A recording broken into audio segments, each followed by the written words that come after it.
Hello there, guys, and welcome to another episode of the Cover Zero show with me, your host, Simon Conboy. Just continuing to plough on through those free agency reviews with the first wave having come to an end. This episode will be covering the Philadelphia Eagles, who, under Howie Roseman, always seem to be active around this time of year. This seems to be when he plans to make all of his money. They've been pretty active thus far, as you would have expected. Last season, starting a rookie quarterback who played in the Division 2 school. Wentz was okay. Played quite well early in the year, was really protecting the ball. I think the receivers and the offense around him generally let him down, and you could see a real regression occurring towards the end of the season where he lacked patience and his decision making just fell off a cliff, which was a real contrast to the way he played in the first few games when the team was having success. I saw his mechanics aren't quite where you'd want them to be, sails a lot of balls, puts too much on certain short passes.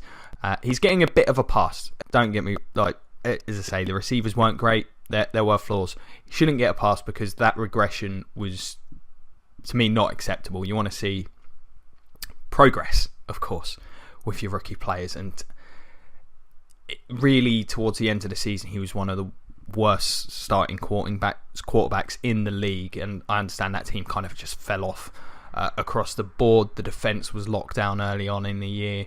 They were playing great, especially during that winning streak. That kind of fell apart as well at times. It didn't look like a particularly unified team by the end of the season. Hopefully Wentz will be able to get back on track. You can see that the talent is there, the arm strength, the ability to move, and by all accounts this kid is just obsessed with football, which is what you want. It's essential, I believe, in a quarterback. If rumours to be believed, you've got another team, Jacksonville, who have a quarterback who isn't, which would explain why he was far from a quality starter last season. So things maybe looking up for the Eagles.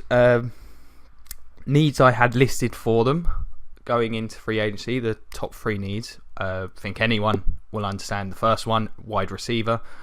Absolutely 100% necessary. I think Jordan Matthews is a fine player. Nelson Aguilar hasn't shown anything. He's a bust at this point. Whether he can salvage his career at this point will be interesting to see, but he's going to have to battle for playing time in order to win the Eagles fans over. He's become a bit of a scapegoat at this point. I had running back. You can't rely on Ryan Matthews. Darren Sproles is getting older. It's amazing that he can still has the moves that he's got at his age. And also cornerback, the secondary was terrible last season. The corners were. I still really like Jenkins at safety. I think he's a top player. It's actually really impressive to see how good he's got at that position after the Saints let him go. They must be very disappointed to have seen that happen. He's become a Pro Bowl talent and one of my favourite players to watch at this point in time in the league. So in terms of attacking those needs, wide receiver, they've been very aggressive. I've discussed these in some of the previous videos. I'm a big fan of the moves that they have made. The big one being Alshon Jeffrey, who a lot of people had listed as their top free agent. I had him as my top receiver. I didn't even crack my top 10, to be honest. Been injury prone throughout his career. Had the suspension issue. Seemed to fall out with Bears management. Was pursued apparently by the Vikings. Turned them down to go to Philly. Love the contract they've given him. I considered him a big risk for any team going after him. I expected someone would offer him a multi-year deal simply because he's the only receiver of his caliber and also that style of receiver, the big, fast, jump ball threat that was available in free agency. And also considering his age, he's potentially a number one, even though his best years came as a number two with Brandon Marshall on the opposite side. It's a good signing.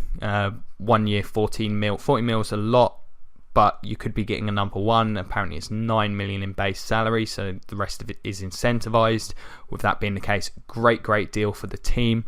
He'll go in, he'll be that number one, he'll give Wentz something he absolutely did not have last season. One of the best moves of free agency, in my opinion.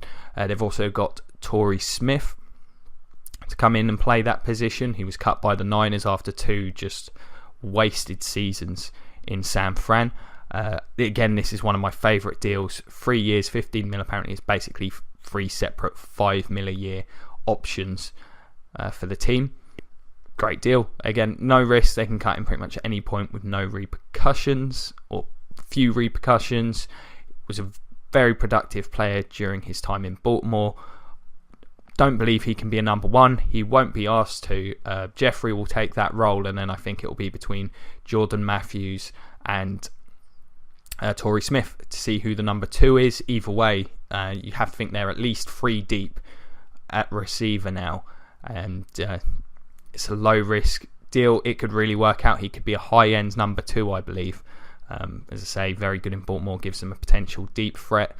May not offer a huge amount else, but certainly a good signing. Both these deals are like for similar reasons. Very team friendly deals, both attacking a need. Wide receiver does not appear on paper to be a need for this franchise going into the 2017 season. If anything, they look like they now have one of the stronger groups. So that's a fantastic job. Have to give the Eagles a lot of credit there. They also have attempted to beef up the O-line, which also, like a lot of the team, really sort of fell off in the second half of last season, underachieved. Kelsey's gone, the centre. Really underperformed. He'd been one of the better centres in the league for the few years leading up to last season. But they have his replacement in Stephen Wisniewski on a 3-year, $9 million deal. The last couple of years, he came off an injury, but I thought he'd always played pretty well. He's versatile, can play guard in a pinch, although really you'd want him at centre. And has sort of been playing on these 1-year prove-it deals. And in my opinion, he's proved it most of those years. I don't know if there's something I don't know that other teams have seen or heard. He's finally got a multi-year deal, albeit a low one. And I expect he'll be their starting centre next year, and I'm sure he'll be solid. Great signing. Very good. As I say, the versatility alone makes him well worth having on your roster. Having guys that can play all of those interior spots is invaluable. So again, another great deal there. Bought in Chance Warmack, former top 10 pick, on a 1-year, $1.5 million deal. I mean, the guy was a top 10 pick. He's got talent. Yes, he underachieved massively in his time in Tennessee. I thought he was one of the top players coming out in that draft. I had him and Cooper as 2 of the top players in that draft. Who knows what happened there with both of their careers. I mean, they've kind of ruined being picked in the top 10 for guards for some time to come, I suspect. It was a poor draft that year, but those 2, Warmack in particular, massive disappointment. But again, you're getting a player on a 1-year prove-it deal. No risk to the team. The upside is there. This could be a very good signing if he can, play up to that talent level. He should be a monstrous run blocker. It's not happened for him, but it'll be interesting to see. Can't complain about this signing. Anytime you get a player with that kind of pedigree at that kind of cost, no risk to the team. Great signing so far. Then we'll move on to one signing I don't like getting. Daniel Fells, the tight end, for 11 mil over 2 years. I've said it before. I'm going to continue going on about this, frankly, because it's absurd, some of these tight end contracts. They're just ridiculous. I understand the importance of having at least 2 functional tight ends on the roster, but I just don't understand why there's so much overpaying for mediocre players. It seems to be a running theme. I don't know if the NFL is just playing a joke on us all and they're just lying to us.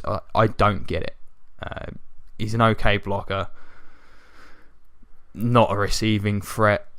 It just seems like a lot of money. It's my one real criticism. The only other move they've made is they've re-signed Najee Good, backup linebacker, special teamer, not a huge amount to say about that.